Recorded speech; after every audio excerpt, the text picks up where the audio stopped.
2000 సంవత్సరాల చరిత్ర కలిగిన కలియుగ వెంకటేశ్వర స్వామిపై వైఎస్ రాజశేఖర్ రెడ్డి గారి దగ్గర నుంచి జగన్మోహన్ రెడ్డి గారి వరకు స్వామి వారిపై పగబట్టారు అధ్యక్ష.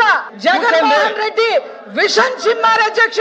68 లక్షల కిలోల లడ్డూల్ని ప్రపంచం అంతా పాకించారు అధ్యక్ష. అనేక భయంకరమైన రసాయనాలు monoglyceride, beta keratin, acetic acid, lactic acid తో పాటు పంది కొవ్వు, ఎద్దు కొవ్వు, చేప నూనె అన్ని కలిపి దానికి ఆవు నెయ్యి అని పేరు పెట్టారు అధ్యక్ష వైసీపీ వాళ్ళు. హిందువుల మనోభావాలను దెబ్బతీయడానికి ఒక ఆర్గనైజ్డ్ క్రైమ్ ని వైసీపీ తలపెట్టింది అధ్యక్ష.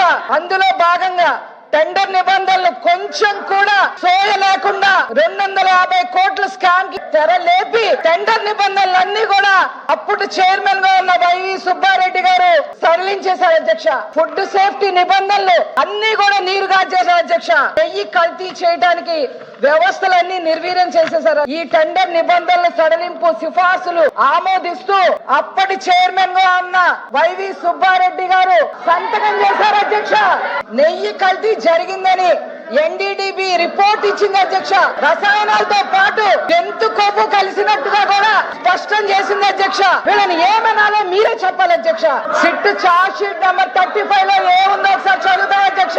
TTD received the NDDB calf test reports on 16/7/24 and 23/7/24 shows ghee adulteration with vegetable and animal fat అని చార్జ్ షీట్ లో క్లియర్ గా ఉంటే కూడా వీళ్ళు దాన్ని కూడా బుకాయిస్తుంటే వీళ్ళు ఏం మాట్లాడాలి అధ్యక్ష? ఈ 250 కోట్లు ఎవరెవరికి హవాలా చేశారో ఆ లిస్ట్ అంతా కూడా మా దగ్గర ఉంది అధ్యక్ష. ఈ కల్తీ లడ్డు విషయం మీద వైసీపీ దొంగలు ఎవరో ప్రజలే నిర్ణయించారు అధ్యక్ష.